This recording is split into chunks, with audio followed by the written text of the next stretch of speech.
itu yang plek. Ya. Sampai nanya, yang umurnya 70 tahun ngacung. 70 tahun. Lah, bocah nom kabeh bikin usia saya sekarang sudah 72 tahun. Mudah-mudahan saja jam saya berjalan lambat ya. Amin. Nanti mana umur sekarang 200 ya. Gitu. Udah. Setelah itu masing-masing berbeda. Kita sendiri itu jam kita, waktu kita akan berbeda dari situasi kepada sesuatu yang lain. Kadang-kadang jam kita berjalan cepat, kadang-kadang berjalan lambat. Kapan terjadinya? Kalau hati kita lagi dalam keadaan senang, maka jam itu berjalan cepat. Tetapi kalau kita lagi susah, maka jam kita berjalan lambat. Pengantin baru dari mulai kobil tuh sampai 7 bulan, cepet atau lambat jamnya? Cepat. Wis hitung bulan baik, gelis temen. Betul nggak? Tetapi ketika suami berselingkuh dan nggak pulang-pulang, nunggu suami semalam kayak 1000 tahun lamanya. Penantian adalah siksa. Itu. Jadi artinya bahwa kalau kitanya senang berjalan cepat, kalau kitanya ada orang yang ditidurkan oleh Allah, begitu bangun-bangun ternyata era sudah berubah, raja sudah berganti berkali-kali, mata uangnya sudah nggak laku. Tidurnya 309 tahun lamanya. Paham? Jadi Ashabul Kahfi itu oleh Allah dipasangi umurnya sampai 309 tahun. Ya.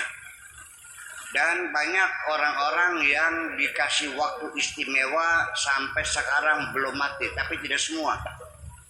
Seperti Nabi Khidir, ya kan gitu. Nabi Ilyas, siapa lagi? Kalau di Quran disebutkan ada orang yang umurnya panjang sampai ribuan tahun, 1, 2, berarti tidak hanya 2. Dengar baik-baik. Al-Quran menceritakan Nabi ada berapa? 25. Tidak 25. Yang tidak diceritakan juga banyak. Nah, di Cirebon bisa aja menang teman-teman. Jadi menang boleh mana kajian. Ya, artinya bahwa orang menduga Nabi itu 313 Nabi. Ya, termasuk Siddhartha Gautama, Konfusius dan sebagainya, juga termasuk nabi-nabi juga.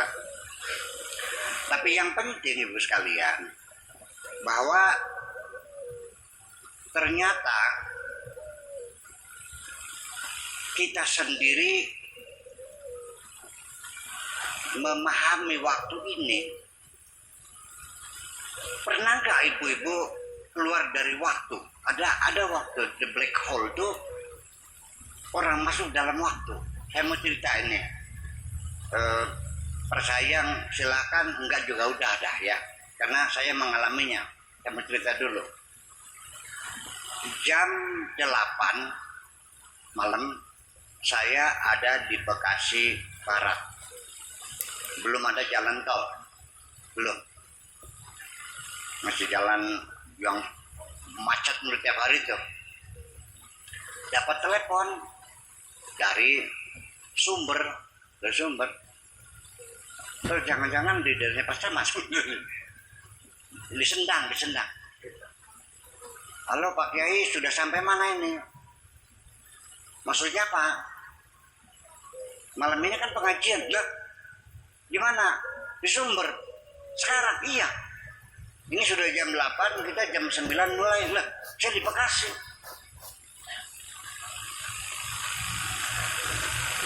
bingung nggak saya nih? Saya lupa nggak lihat jadwal. Pergi Jakarta aja, nggak tahu malamnya ada. Jadi ketika itu saya nyuper sendiri, gantian supir namanya Pak Ali, namanya masih ada orang di sini. Pak Ali ada telepon dari sumber pengajian. Bisa nggak jam 9 sampai Cirebon? Nggak bisa, paling-paling jam 12. Ya kan? Terus kenapa kayak balik, kira-kira ini kamu nyopir, saya mau tidur, tapi tolong selama kamu nyopir baca subhanallah walhamdulillah wala ilaha illallah Allahu akbar. Berapa kali ya? Jangan berhenti. Aja leren. Oke, saya tidur. Kemudian saya dibangunkan. Oh ya, udah nyampe. Jam berapa sekarang? 9:30. Acara baru dimulai. Saya tidak tahu, tapi saya mengalaminya. Yang tahu berarti supir ya, Pak Ali. Saya tanya, bagaimana bisa? Nggak tahu. Dia juga nggak tahu. Cuman apa yang kamu rasakan selama dalam perjalanan? Ini mobil-mobil truk tuh yang jatuh minggir semua kayak ada patwa. Terus sepanjang jalan saya tidak pernah menampui lampu merah, lampunya hijau semua. Saya nggak tahu ini, yang silakan tanya Pak Ali, masih hidup Pak Alinya kok. Namanya Pak Ali seperti itu. Nah, itu artinya bahwa kita tafsirkan bahwa kita keluar dari waktu. Ini yang masih dalam kajian-kajian sampai sekarang, kajian fisika partikel itu sedang menguji coba bagaimana orang bisa keluar dari dimensi waktu. Nah, bapak-bapak dan ibu-ibu sekalian, kita cerita tentang waktu sudah cukup luas, saya kira mau paham semuanya. Dan selanjutnya saya ingin terus kembali bahwa akhirnya mah begini, waktu yang kita habiskan kemarin, tahun kemarin sejak kecil itu, coba ibu-ibu dievaluasi apa yang sudah kita capai dalam hidup ini. Kalau sekolah ya sampai S1, S2, S3. Kalau karir ya sekarang sudah golongan apa 4A atau 4B, 4C. Ya kan begitu. Jabatannya apa semuanya. Kalau kita rumah tangga ya anak sudah berapa, kemudian pendidikannya di mana. Kalau kita usaha sekarang udah apa yang kita capai, udah bikin rumah berapa, punya sawah berapa, coba kita hitung.